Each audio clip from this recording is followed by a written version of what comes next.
नमस्कार दोस्तों। स्वागत है आपका एक बार फिर से स्टडी विद सुशील पर। यहाँ सिर्फ पढ़ाई ही नहीं, मोटिवेशन के साथ आपको पढ़ाया जाता है और मिलते हैं वो क्वेश्चन जो एग्जाम में 100% आते हैं। तो भैया कॉपी उठाओ, पेन घुमाओ और तैयारी शुरू करो फुल धमाल के साथ।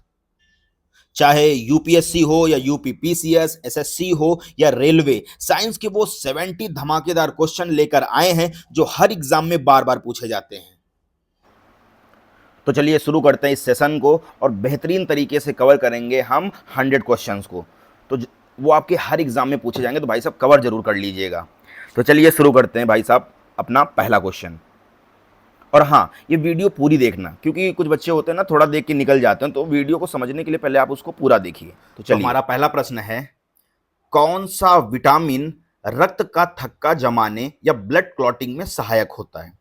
तो देखिए, जो विटामिन के है ये शरीर में प्रोथ्रोम्बिन नामक एक प्रोटीन के संश्लेषण में सहायक होता है, जो रक्त के थक्का जमाने या ब्लड क्लॉटिंग की प्रक्रिया में आवश्यक होता है।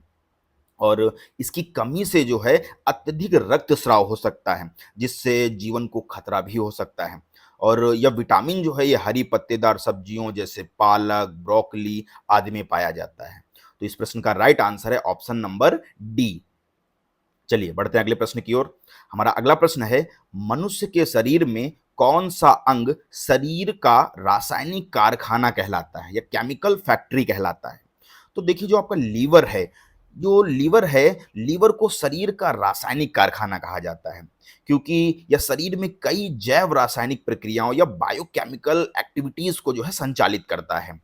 और यह जो है पाचन में सहायक पित्त रस बनाता है और विषैले पदार्थों को निष्क्रिय करता है। साथ ही में प्रोटीन व वसा का जो है उपापचय भी करता है और ग्लाइकोजन को संग्रहित करता है। और अगर सबसे इंपॉर्टेंट फैक्ट मैं बताऊं, तो जो आपका जो लीवर है ये शरीर का सबसे बड़ा अंग होता है, तो इसको आपको याद रखना है। तो इस प्रश्न का राइट आंसर है ऑप्शन नंबर सी। चलिए बढ़ते हैं अगले प्रश्न की ओर। तो हमारा अगला प्रश्न है, एचआईवी वायरस मानव शरीर की किस कोशिका को प्रभावित करता है? तो जो एचआईवी है, जिसका फुल फॉर्म होता है ह्यूमन इम्यूनोडिफिशियंसी वायरस, तो ये जो एचआईवी है ये मुख्य रूप से शरीर की टी हेल्पर लिम्फोसाइट, जिसको हम बोलते हैं CD4+ कोशिकाओं को जो है ये संक्रमित करता है। और ये कोशिकाएं जो है प्रतिरक्षा तंत्र या इम्यून सिस्टम की रक्षा में अहम भूमिका निभाती हैं। और एचआईवी की बात करें तो एचआईवी इन कोशिकाओं को नष्ट कर देता है, जिससे शरीर की रोग प्रतिरोधक क्षमता जो है कमजोर हो जाती है और व्यक्ति जो है एड्स का शिकार हो जाता है। और एड्स का फुल फॉर्म होता है एक्वायर्ड इम्यूनो डिफिशियंसी सिंड्रोम। तो इस प्रश्न का राइट आंसर है ऑप्शन नंबर डी। चलिए बढ़ते हैं अगले प्रश्न की ओर। हमारा अगला प्रश्न है, मानव शरीर में लाल रक्त कणिकाओं का जीवन काल कितना होता है?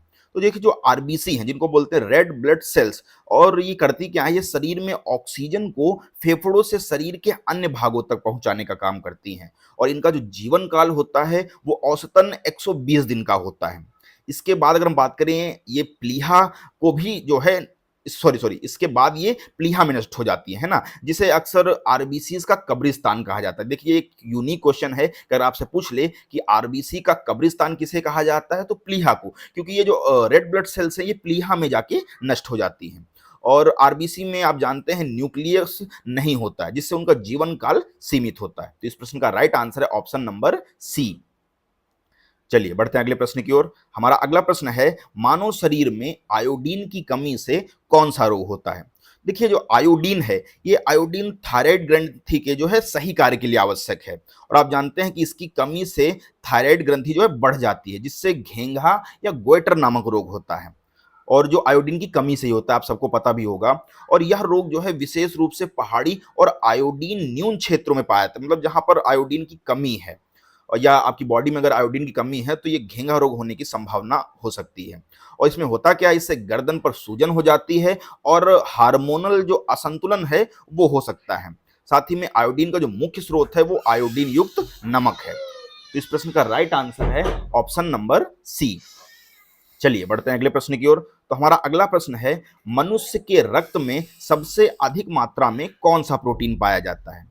तो देखिए, मनुष्य के रक्त में जो सबसे अधिक मात्रा में पाया जाने वाला जो प्रोटीन है वो आपका हीमोग्लोबिन है। और हीमोग्लोबिन ये आरबीसी में पाए जाने वाला प्रोटीन है, जो करता क्या है, अभी मैंने बताया भी कि ऑक्सीजन को फेफड़ों से शरीर के अन्य भागों तक पहुंचाने का काम करता है।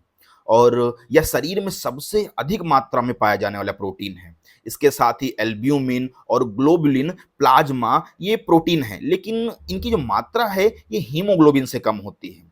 साथ ही में जो फाइब्रोनोजन है ये रक्त के थक्का बनने में सहायता करता है। तो इस प्रश्न का राइट आंसर है ऑप्शन नंबर ए, हीमोग्लोबिन। चलिए बढ़ते अगले प्रश्न की ओर। तो हमारा अगला प्रश्न है, मानव शरीर में हड्डियों को जोड़ने वाला लचीला ऊतक कौन सा है? तो देखिए, जो लिगामेंट है ये हड्डियों को जोड़ने वाला एक लचीला और मजबूत टिश्यू होता है। और ये करता क्या है, जो भी ज्वाइंट्स होते हैं इनको स्थिरता प्रदान करता है और हड्डियों को अपनी जगह बनाए रखने में सहायक होता है।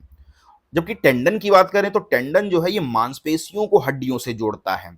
और कार्टिलेज ये एक लचीला ऊतक होता है जो हड्डियों के बीच एक सॉफ्टनेस प्रदान करने का काम करता है। साथ ही में जो मांसपेशी है वो शरीर की गतिशीलता के लिए जिम्मेदार होता है। तो आपको लिगामेंट और टेंडन तो बहुत अच्छे से याद रखना है कि लिगामेंट जो है ये हड्डियों से हड्डियों को जोड़ता है, जबकि टेंडन जो है ये हड्डियों को मांसपेशी से जोड़ता है ना। ये दो तो आपके लिए सबसे इंपॉर्टेंट हैं और एग्जाम में पूछे भी जा सकते हैं। तो फिलहाल इस प्रश्न का राइट आंसर है ऑप्शन नंबर बी, लिगामेंट। चलिए बढ़ते हैं अगले प्रश्न की ओर। तो हमारा अगला प्रश्न है, मानव शरीर में कौन सा अंग हार्मोन थायरोक्सिन का स्राव करता है? देखिए, आप सभी जानते हैं कि हमारी बॉडी में बहुत सारी ग्लैंड्स हैं जो कि अलग अलग हार्मोन्स को सेक्रेट करती हैं। और आपको याद भी रखना है कि कौन सी ग्लैंड किस हार्मोन का सेक्रेट करती है और वो हार्मोन किसके लिए सहायक है आपकी बॉडी में।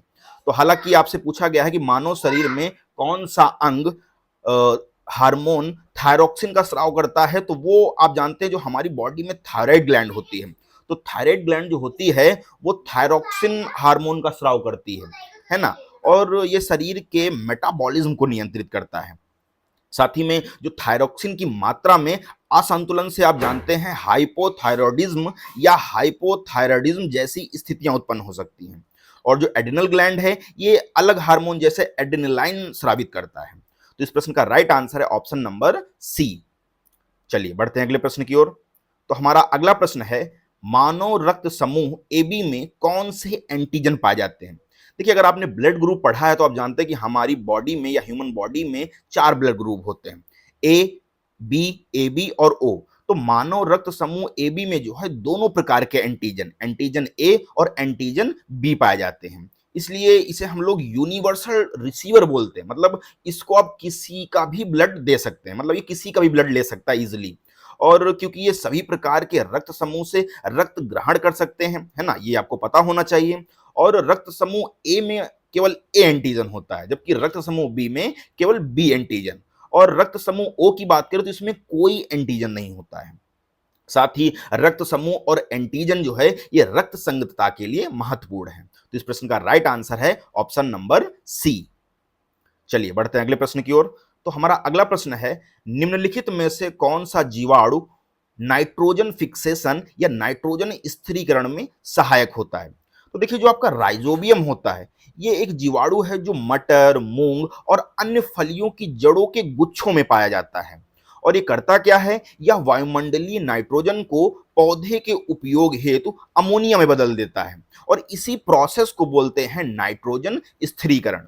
जबकि इसमें जो नाइट्रोबैक्टर है वो नाइट्राइट को नाइट्रेट में परिवर्तित करता है, लेकिन वह नाइट्रोजन फिक्सेशन नहीं करता, ये आपको ध्यान रखना है। जबकि क्लोस्ट्रीडियम भी जो है कुछ विशेष परिस्थितियों में नाइट्रोजन फिक्सेशन करता है, लेकिन राइजोबियम जो है ये आपका अधिक प्रसिद्ध और महत्वपूर्ण है। तो इस प्रश्न का राइट आंसर है ऑप्शन नंबर सी। चलिए बढ़ते हैं अगले प्रश्न की ओर। तो हमारा अगला प्रश्न है, मानव रक्त का मुख्य घटक कौन सा है? तो देखिए, जो मानव रक्त है या जिसको हम ह्यूमन ब्लड बोलते हैं इसके 4 कंपोनेंट हैं। आप सभी को पता है कि वो 4 कंपोनेंट कौन से हैं, आरबीसी, डब्ल्यूबीसी, प्लेटलेट्स और प्लाज्मा। तो मानव रक्त का लगभग 55% हिस्सा जो है ये प्लाज्मा होता है, जो मुख्य रूप से पानी, प्रोटीन, इलेक्ट्रोलाइट्स और पोषक तत्वों से बना होता है। और प्लाज्मा जो है ये रक्त कोशिकाओं को पूरे शरीर में ले जाता है। और जबकि रक्त कोशिकाएं आप जानते हैं, लाल रक्त कोशिकाएं ये ऑक्सीजन का परिवहन करती हैं, लेकिन मात्रा में ये प्लाज्मा से कम होती हैं। और सफेद रक्त कणिकाएं ये रोग प्रतिरोधक तंत्र का हिस्सा हैं, जबकि प्लेटलेट्स ये रक्त के थक्के बनने में मदद करते हैं। तो इस प्रश्न का राइट आंसर है आपका ऑप्शन नंबर ए, प्लाज्मा। जो आपके ब्लड का लिक्विड पार्ट होता है वही तो प्लाज्मा होता है। तो इस प्रश्न का राइट आंसर है ऑप्शन नंबर ए। चलिए बढ़ते हैं अगले प्रश्न की ओर। तो हमारा अगला प्रश्न है, मानव शरीर में प्रतिरक्षा तंत्र या इम्यून सिस्टम का मुख्य अंग कौन सा है? देखिए आप सभी जानते हैं, अभी इससे पहले ही हमने आपको बताया कि जो आपकी बॉडी में इम्यून सिस्टम है उसमें मुख्य रूप से आपका स्प्लीहा जो है वो सबसे महत्वपूर्ण अंग है, जिसको हम लोग इंग्लिश में बोलते हैं स्प्लीन, है ना। और ये करता क्या है, ये रक्त को छानती है और पुरानी या क्षतिग्रस्त रक्त कोशिकाओं को हटाती है। साथ ही में संक्रमण से लड़ने वाले सफेद रक्त कणिकाओं का उत्पादन करती है। और यकृत की बात करें तो यकृत भी कहीं ना कहीं विषाक्त पदार्थों को निकालने में मदद करता है। पर प्रतिरक्षा तंत्र के लिए आपका स्प्लीहा जो है वो सबसे ज्यादा प्रमुख अंग है। और किडनी और फेफड़े तो यार प्रतिरक्षा तंत्र के मुख्य भाग हैं ही नहीं। तो इस प्रश्न का राइट आंसर आपका होगा ऑप्शन नंबर बी। चलिए बढ़ते हैं अगले प्रश्न की ओर। तो हमारा अगला प्रश्न है, निम्नलिखित में से कौन सा जैविक अणु जीवों के संरचनात्मक घटकों में मुख्य रूप से पाया जाता है?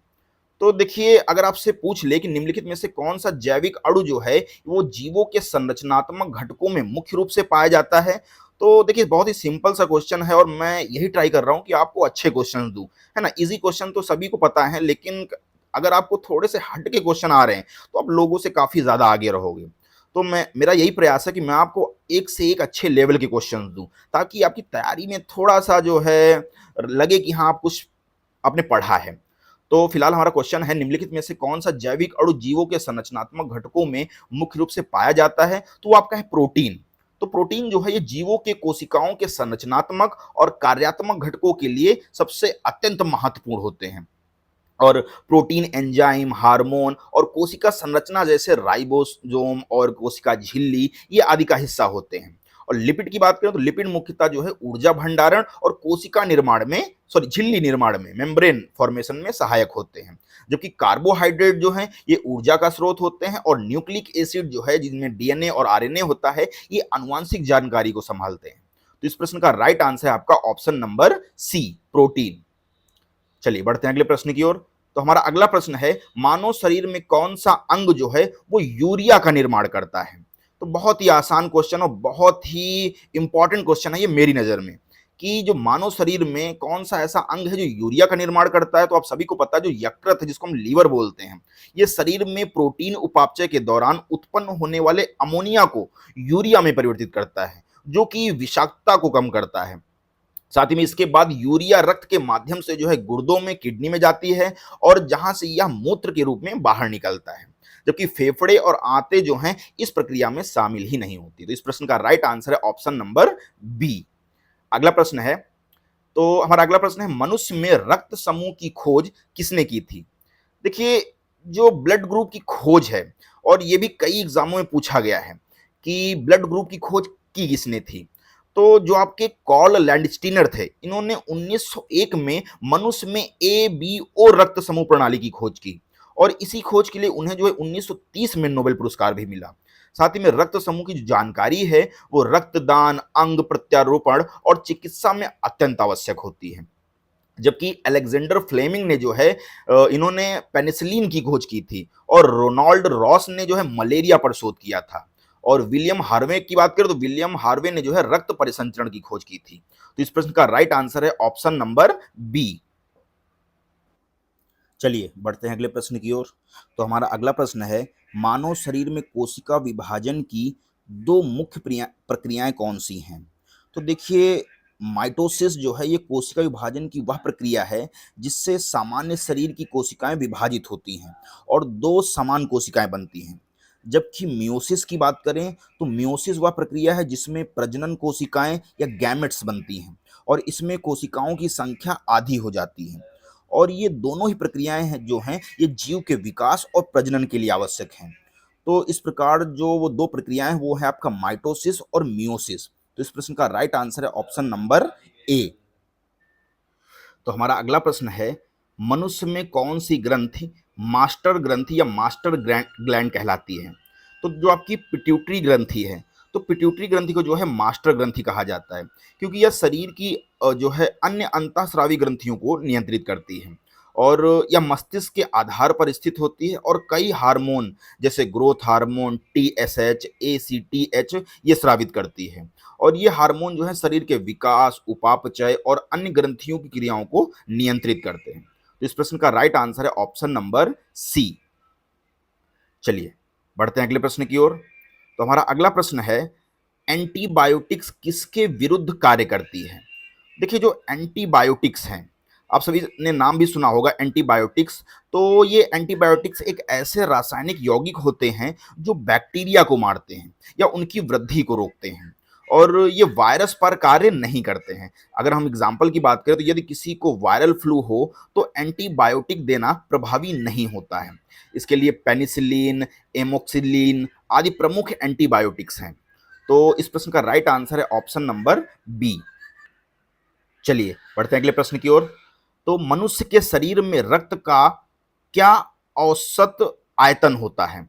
तो देखिए एक स्वस्थ वयस्क मनुष्य के शरीर में औसतन लगभग 5 लीटर तक रक्त होता है और शरीर में पोषक तत्वों, ऑक्सीजन और हार्मोन का जो है ये परिवहन करता है, साथ ही में अपशिष्ट पदार्थों को भी निकालता है।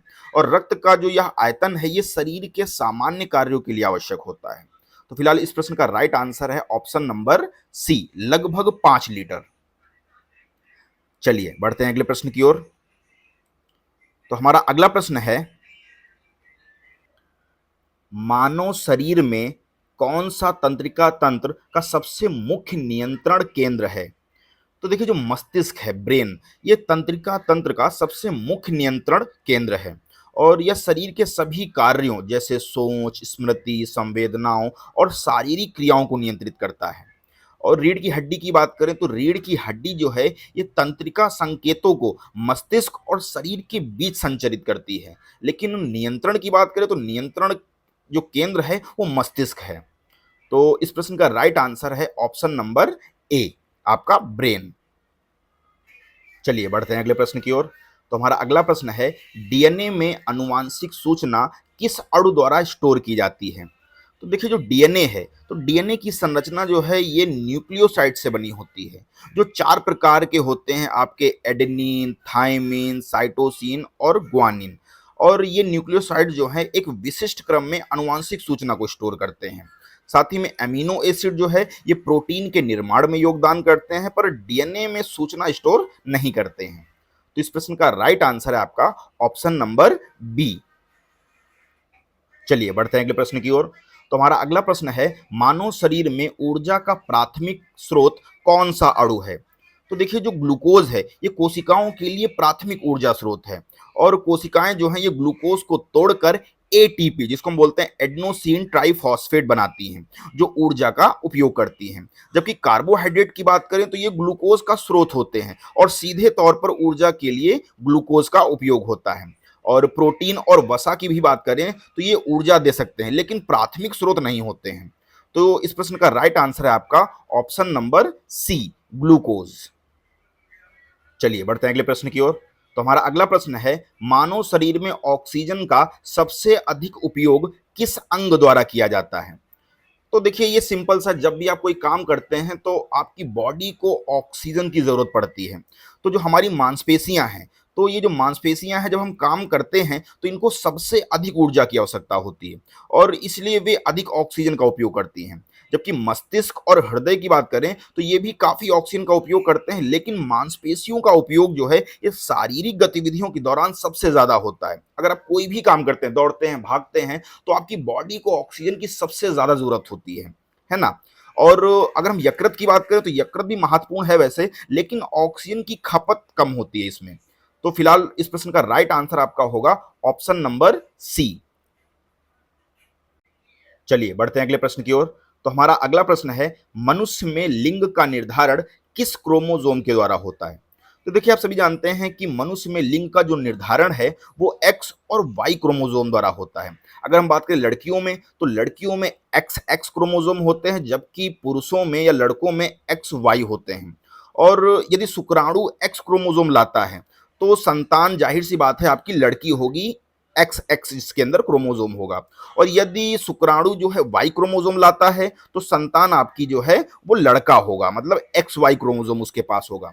तो इसलिए लिंग का जो निर्धारण है वो मुख्यतः पुरुष के गुणसूत्रों पर निर्भर करता है, क्योंकि पुरुष के गुणसूत्र जो हैं उनमें दोनों अलग अलग होते हैं, एक एक्स होता है दूसरा वाई होता है। तो फिलहाल इस प्रश्न का राइट आंसर है आपका option number B, X Y chromosome. चलिए बढ़ते हैं अगले प्रश्न की ओर।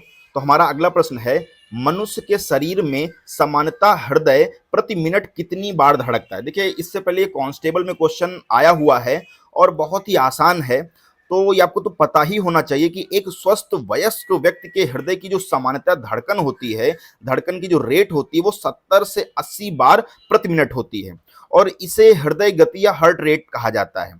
और यह रक्त को पूरे शरीर में पंप करने का काम करती है ना। तो इस प्रश्न का, और अगर आपसे पूछ ले कि हृदय गति को किस यंत्र से मापा जाता है, तो इस प्रश्न का आप हमको जो है आंसर कमेंट में जरूर बताइएगा। तो फिलहाल इस प्रश्न का राइट आंसर है ऑप्शन नंबर सी।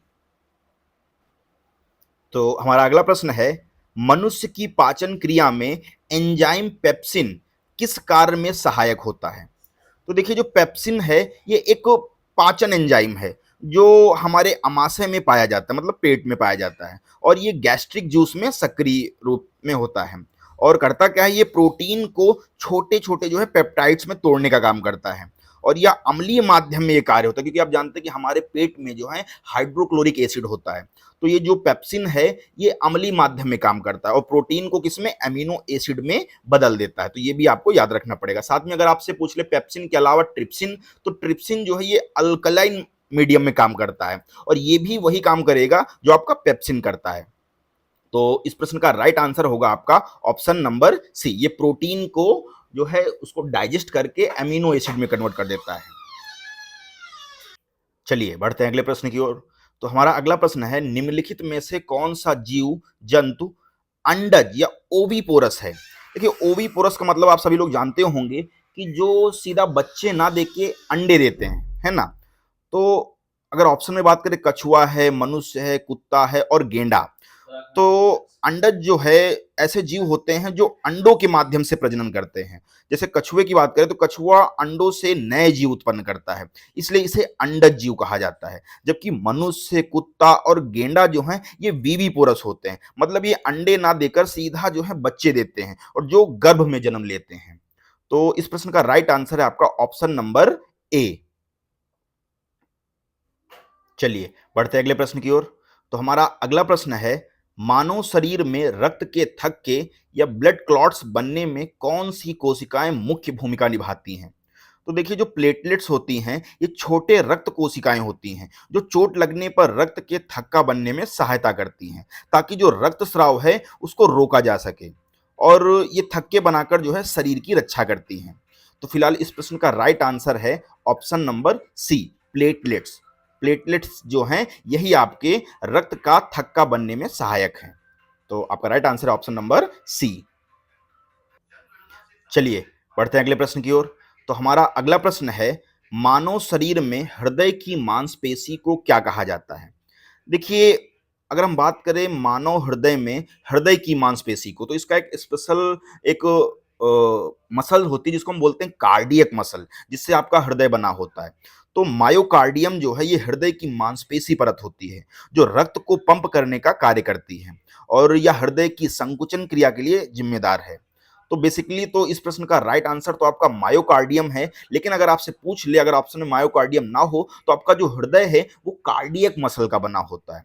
तो फिलहाल इस प्रश्न का राइट आंसर है ऑप्शन नंबर बी। चलिए बढ़ते हैं अगले प्रश्न की ओर। तो हमारा अगला प्रश्न है, निम्नलिखित में से कौन सा जीव पुनरुत्पादन के लिए अलैंगिक विधि का उपयोग करता है? देखिए रीजनरेशन, अगर आप क्लास 10th में आपने अच्छे से पढ़ा होगा तो रीजनरेशन का मतलब आप जानते होंगे, जो कि एक असेक्सुअल मेथड है। तो देखिए पैरामीशियम की बात करें तो पैरामीशियम जैसे जो सरल जीव हैं मुख्यतः इनमें बाइनरी फिजन होता है। आप जानते हैं अमीबा और पैरामीशियम में बाइनरी फिजन होता है, और ये बाइनरी फिजन के माध्यम से जो है एक न्यू ऑर्गेनिज्म रिप्रोड्यूस करते हैं। साथ ही में अगर हम बात करें पुनरुत्पादन की, तो इनमें पुनरुत्पादन भी होता है जिसमें एक जीव जो है वो दो समान भागों में विभाजित हो जाता है, रीजनरेट हो जाता है। तो इस प्रश्न का वैसे तो राइट आंसर है आपका ऑप्शन नंबर बी, पैरामीशियम। चलिए बढ़ते हैं अगले प्रश्न की ओर। तो हमारा अगला प्रश्न है, किस प्रकार के जीवों में सेसिलिया पाया जाता है? देखिए सेसिलिया जो है ये एक प्रकार का बिना पैर वाला उभयचर होता है जो जमीन के अंदर रहकर जीवन बिताता है। तो इनमें आप जानते हैं उभयचर, तो उभयचर एक प्रकार के सेसिलिया होते हैं। तो इस प्रश्न का राइट आंसर है ऑप्शन नंबर ए। चलिए बढ़ते हैं अगले प्रश्न की ओर। तो हमारा अगला प्रश्न है, कौन सा जीव बहुकोशिकीय परंतु बिना कोशिका भित्ति वाला होता है? तो देखिए जो मानव और अन्य जानवर हैं ये सभी बहुकोशिकीय होते हैं और उनकी कोशिकाओं में कोशिका भित्ति नहीं होती है, जबकि शैवाल और फफूंदी में कोशिका भित्ति होती है। तो इस प्रश्न का राइट आंसर है आपका ऑप्शन नंबर डी। चलिए बढ़ते हैं अगले प्रश्न की ओर। तो हमारा अगला प्रश्न है, निम्नलिखित में से कौन सा हार्मोन स्तनधारी प्राणियों में दूध उत्पादन को नियंत्रित करता है? देखिए जो प्रोलैक्टिन है आपका, तो प्रोलैक्टिन हार्मोन जो है ये पिट्यूटरी ग्रंथि से स्रावित होता है और स्तनधारियों में जो है प्राणियों में दूध के उत्पादन को नियंत्रित करता है। जबकि वहीं अगर हम बात करें ऑक्सीटोसिन की, तो ऑक्सीटोसिन हार्मोन जो है ये दूध के निष्कासन में सहायक होता है। क्योंकि लगभग बच्चे ऑक्सीटोसिन को टिक करेंगे, लेकिन नहीं, यहाँ पूछ रहा है कि कौन सा ऐसा हार्मोन है जो दूध के उत्पादन को नियंत्रित करता है, मतलब उसको कंट्रोल करता है, तो वो आपका प्रोलैक्टिन है। जबकि दूध के निष्कासन की बात करें कि दूध को निकालने में कौन सा हार्मोन सहायक है, तो वो आपका है ऑक्सीटोसिन हार्मोन। आपने अक्सर सुना होगा कि जब गाय या भैंसें दूध नहीं देती हैं तो उनको हम ऑक्सीटोसिन का एक इंजेक्शन देते हैं ताकि उनमें दूध का जो है निष्कासन हो सके। तो फिलहाल इस प्रश्न का राइट आंसर है ऑप्शन नंबर सी। चलिए बढ़ते हैं अगले प्रश्न की ओर। तो हमारा अगला प्रश्न है, निम्नलिखित में से कौन सा जीव विषैले कांटे के लिए प्रसिद्ध है? तो जो गोजर मछली है, आपने शायद पहली बार ये नाम सुना होगा, गोजर मछली। तो गोजर मछली जो है अपने विषैले कांटों के लिए जानी जाती है, जो शिकारियों को चोट पहुंचाने और खुद को बचाने के लिए प्रयोग करती है। और यह जल जीव विषैले और खतरनाक होते हैं, है ना, सबसे खतरनाक होते हैं क्योंकि ये अपने बचाने के लिए करते हैं। तो फिलहाल इस प्रश्न का राइट आंसर है ऑप्शन नंबर डी। चलिए बढ़ते हैं अगले प्रश्न की ओर। तो हमारा अगला प्रश्न है, निम्नलिखित में से कौन सा जीव अपस्रावी तंत्र के रूप में नेफ्रीडिया रखता है? देखिए अगर हम बात करें अर्थवॉर्म की, तो अर्थवॉर्म में जो है ये अपस्रावी तंत्र के रूप में इनमें नेफ्रीडिया होता है। मतलब अपस्रावी होता क्या, एस्किट्री सिस्टम, आपने पढ़ा होगा एस्किट्री सिस्टम, है ना, तो उसके लिए इनमें नेफ्रीडिया होता है जो करता क्या है, शरीर से अपशिष्ट पदार्थों को निकालने में सहायक होता है और यह तंत्र जो है सरल और प्राथमिक होता है। तो फिलहाल इस प्रश्न का राइट आंसर है ऑप्शन नंबर ए। चलिए बढ़ते हैं अगले प्रश्न की ओर। तो हमारा अगला प्रश्न है, किस जीव का रक्त नीले रंग का होता है? तो देखिए जो ऑक्टोपस या कुछ अन्य समुद्री जीव हैं, तो इनका जो रक्त है वो ब्लू कॉपर आधारित हेमोसाइनिन के कारण नीला होता है। ये आपको याद रखना होगा कि इनका रक्त नीला तो होता है, लेकिन क्यों होता है? क्योंकि इनके रक्त में ब्लू कॉपर आधारित हेमोसाइनिन के कारण होता है। जबकि मनुष्यों की बात करें या अधिकतर जीवों का जो रक्त है वो हीमोग्लोबिन के कारण लाल होता है। तो फिलहाल इस प्रश्न का राइट आंसर है ऑप्शन नंबर डी। चलिए बढ़ते हैं अगले प्रश्न की ओर। तो हमारा अगला प्रश्न है, निम्नलिखित में से किस वर्ग के प्राणियों में हृदय चार कक्षों वाला होता है? देखिए जो एवीज है, पक्षी वर्ग, और स्तनधारियों में, इन दोनों में अगर हम बात करें तो दोनों में ही जो है चार कक्षों वाला पूर्ण विकसित हृदय होता है, जिसमें आप जानते हैं कि दो अलिंद और दो निलय होते हैं और यह जो है रुधिर परिसंचरण की उच्च दक्षता प्रदान करता है। जबकि उभयचर की बात करें तो उभयचर में तीन कक्षीय हृदय होता है, जबकि सरीसृप की बात करें अधिकांशतः तीन कक्षीय, मतलब इसमें मगरमच्छ को छोड़ के, सरीसृप में मगरमच्छ को छोड़ दें तो अधिकांश जो है सरीसृप में तीन कक्षीय वाले हृदय होते हैं। जबकि मछलियों की बात करें तो मछलियों में दो कक्षीय हृदय होता है। तो इस प्रश्न का राइट आंसर है ऑप्शन नंबर सी। चलिए बढ़ते हैं अगले प्रश्न की ओर। तो हमारा अगला प्रश्न है, मनुष्य की शरीर में सबसे बड़ी लार्जेस्ट इंडोक्राइन ग्लैंड कौन सी है?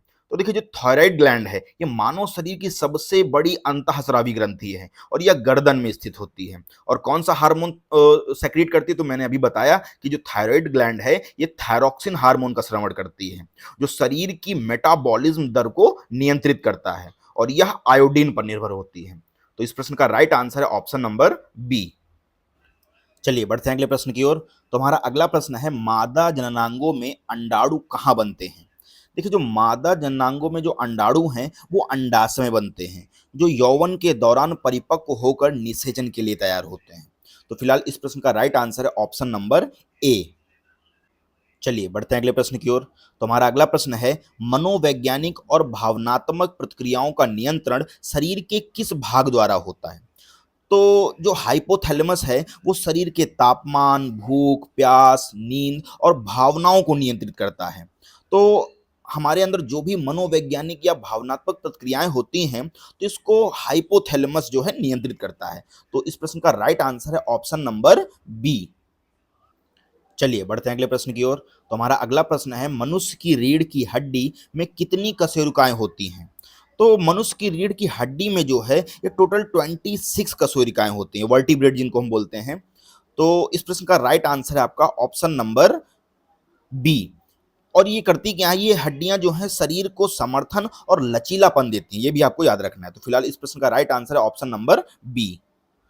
चलिए बढ़ते हैं अगले प्रश्न की ओर। तो हमारा अगला प्रश्न है, गर्भाधारण के दौरान बच्चे को पोषण कौन प्रदान करता है? देखिए जो प्लेसेंटा होता है ये मां और भ्रूण के बीच पोषक तत्व, ऑक्सीजन और अपशिष्ट पदार्थों का आदान प्रदान करता है और यह हार्मोन भी बनाता है जो गर्भावस्था को बनाए रखते हैं। तो फिलहाल इस प्रश्न का राइट आंसर है आपका ऑप्शन नंबर सी। चलिए बढ़ते हैं अगले प्रश्न की ओर। तो हमारा अगला प्रश्न है, माइक्रोस्कोप में सबसे पहले किसने जीवित कोशिकाएं देखी थी? तो देखिए ल्यूहेनहॉक को जो है फादर ऑफ माइक्रोबायोलॉजी कहा जाता है और इन्होंने ही सबसे पहले जो है जीवित जो है कोशिकाओं को देखा था। तो इस प्रश्न का राइट आंसर है Antonie van Leeuwenhoek. Option number B is right answer. चलिए बढ़ते हैं अगले प्रश्न की ओर। तो हमारा अगला प्रश्न है, रक्त किस प्रकार का ऊतक है? देखिए आपने ये क्लास 10th में अच्छे से पढ़ा होगा कि जो ब्लड है वो एक टाइप का कनेक्टिव टिश्यू है, क्योंकि सारी चीज़ों को जो कनेक्ट करके रखता है वो है आपका ब्लड। तो इस प्रश्न का राइट आंसर है ऑप्शन नंबर सी। चलिए बढ़ते हैं अगले प्रश्न की ओर। तो हमारा अगला प्रश्न है, पाचन एंजाइम पेप्सिन किस अंग में बनता है? देखिए आप जानते हैं जो हमारा स्टमक होता है, जो पेट होता है जिसे हम अमाशय बोलते हैं, इसमें ग्लैंड होती है गैस्ट्रिक ग्लैंड। और ये गैस्ट्रिक ग्लैंड करती क्या है, ये गैस्ट्रिक जूस प्रोड्यूस करती है और इस गैस्ट्रिक जूस में तीन चीज़ें कंटेन होती हैं। एक तो आपका HCl होता है, दूसरा आपका पेप्सिन होता है और तीसरा आपका म्यूकस होता है। तो आप देख सकते हैं कि ऑप्शन में आपको दिख रहा होगा कि अमाशय, जिसको हम पेट बोलते हैं। तो इस प्रश्न का राइट आंसर है ऑप्शन नंबर सी। चलिए बढ़ते हैं अगले प्रश्न की ओर। तो हमारा अगला प्रश्न है, ग्लूकोज का रासायनिक सूत्र क्या है? देखिए जो ग्लूकोज का केमिकल फॉर्मूला होता है वो होता है C6H12O6, क्योंकि आप जानते हैं हमारी बॉडी जो एनर्जी का सोर्स होता है वो होता है ग्लूकोज। और ये बेसिक चीज़, आपको ग्लूकोज और आपको शुगर का फॉर्मूला पता होना चाहिए। तो इस प्रश्न का बेसिक राइट आंसर है ऑप्शन नंबर ए। चलिए बढ़ते हैं अगले प्रश्न की ओर। तो हमारा अगला प्रश्न है, पृथ्वी पर सबसे प्राचीन जीव कौन सा माना जाता है? देखिए आप जानते हैं कि हमारे अर्थ पे जो सबसे पहले जो जीव आया उसको हम बोलते हैं बैक्टीरिया। और आपने क्लास 11 में शायद पढ़ा भी होगा कि archaebacteria, cyanobacteria, eubacteria, है ना। तो ये हमारी पृथ्वी पर आने वाले सबसे जो पहले बैक्टीरिया थे वो थे आपके आर्की बैक्टीरिया। तो फिलहाल इस प्रश्न का राइट आंसर है ऑप्शन नंबर ए, बैक्टीरिया। चलिए बढ़ते हैं अगले प्रश्न की ओर। तो हमारा अगला प्रश्न है, मानव रक्त का सामान्य पीएच स्तर कितना होता है? देखिए अब आपके मन में आ रहा होगा ये पीएच स्केल क्या है। देखिए पीएच स्केल एक टाइप का इंडिकेटर होता है जो कि हमें इंडिकेट करता है कि कोई भी सब्सटेंस एसिडिक है या बेसिक। और आप जानते हैं कि जो पीएच स्केल है उसमें 0 से लेके 14 तक रीडिंग होती है। अगर पीएच वैल्यू जो है वो लेस देन 7 है तो कोई भी चीज़ एसिडिक होगी, और अगर पीएच वैल्यू 7 से ज़्यादा है, ग्रेटर देन 7 है, तो कोई भी चीज़ आपकी बेसिक होगी। तो जो ह्यूमन का पीएच वैल्यू होता है वो न्यूट्रल होता है। न्यूट्रल का मतलब कि अगर उसकी पीएच वैल्यू 7 के पास है या 7 पे है तो न्यूट्रल होता है। तो इस प्रश्न का राइट आंसर है ऑप्शन नंबर सी। चलिए बढ़ते हैं अगले प्रश्न की ओर। तो हमारा अगला प्रश्न है, सबसे पहले किस जीव में हृदय जैसा अंग विकसित हुआ? तो सबसे पहले ऐसा कौन सा जीव था जिसमें ह्यूमन हार्ट को देखा गया या सबसे पहले उसमें विकसित हुआ? तो तो आपके सामने दिख रहा होगा मछली, कीट, मेढक या कीड़ा। तो जो इस प्रश्न का राइट आंसर होगा, जो मछली है, मछली में सबसे पहले जो है हृदय जैसा अंग देखा गया। तो इस प्रश्न का राइट आंसर है ऑप्शन नंबर ए। चलिए बढ़ते हैं अगले प्रश्न की ओर।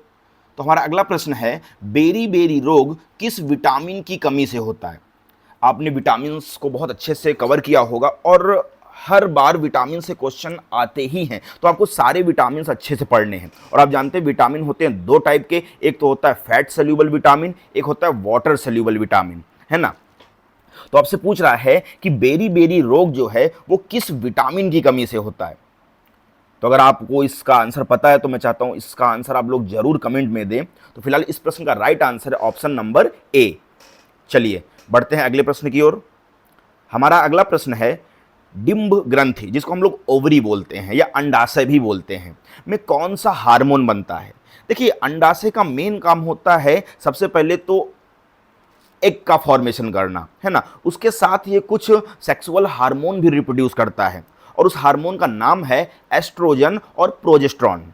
और आप सभी जानते हैं जो अंडाशय ये फीमेल्स में होती हैं, तो फीमेल्स में जो सेक्सुअल हार्मोन होता है वो एस्ट्रोजन और प्रोजेस्टेरॉन। तो इस प्रश्न का राइट आंसर है ऑप्शन नंबर ए। चलिए बढ़ते हैं अगले प्रश्न की ओर। तो हमारा अगला प्रश्न है, निम्नलिखित में से किस जीव में बंद रक्त परिसंचरण होता है? आपने सुना होगा जो ब्लड सर्कुलेशन है वो दो टाइप का होता है, एक तो होता है ओपन ब्लड सर्कुलेशन जिसको हम बोलते हैं खुला रक्त परिसंचरण तंत्र, और दूसरा होता है क्लोज ब्लड सर्कुलेशन।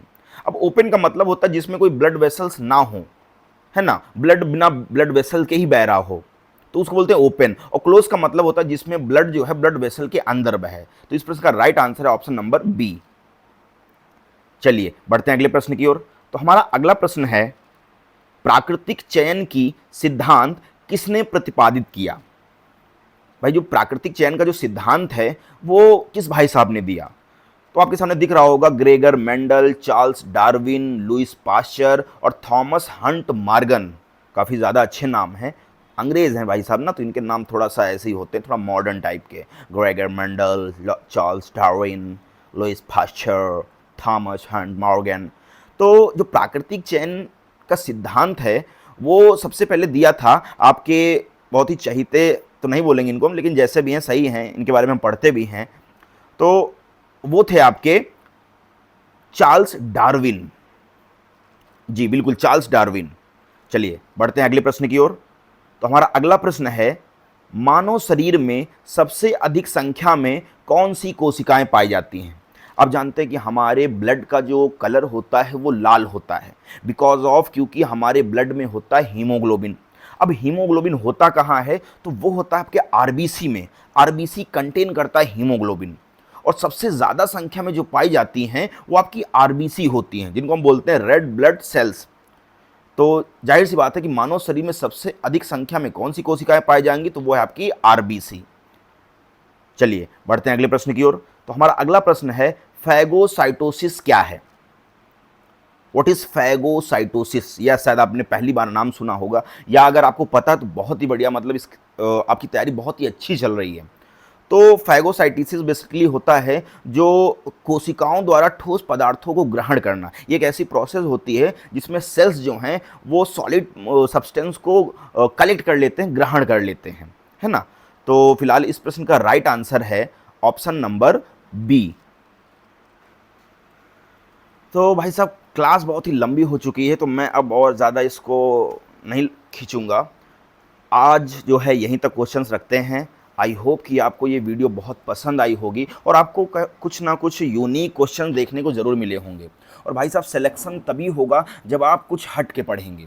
इतना भी हट के मत पढ़िएगा कि वो आउट ऑफ सिलेबस ही हो, मतलब आपको वही पढ़ना है जो आपके सिलेबस के अकॉर्डिंग हो। तो फिलहाल आज की क्लास को हम यहीं तक रखेंगे, और जो लोग नए हैं वो इस चैनल को सब्सक्राइब करें और चैनल को भाई साहब सपोर्ट करें, क्योंकि इस चैनल को सपोर्ट की ज़रूरत है। और अगर आप सपोर्ट करेंगे ऐसे ही तो मैं आपको बेहतर से बेहतर चीज़ें देता रहूँगा।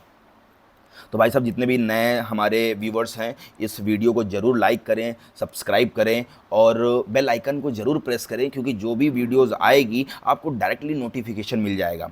और ऐसी मैं आपको अच्छी अच्छी वीडियो देने का पूरा प्रयास करूँगा। आई होप कि आपका सिलेक्शन जल्दी हो, क्योंकि भाई साहब यूथ हैं, हम लोग को नौकरी चाहिए, किसी का पैशन होता है नौकरी करना, तो किसी का जो है एक जज़्बा होता है कि हमको इस फील्ड में जाना है।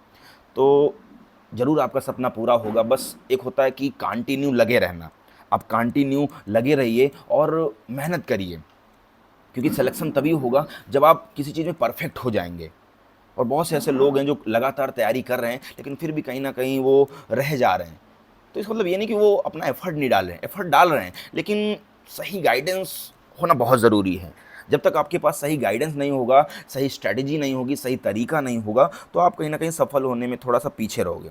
तो फिलहाल आज की वीडियो यहीं तक रखेंगे। Thank you so much.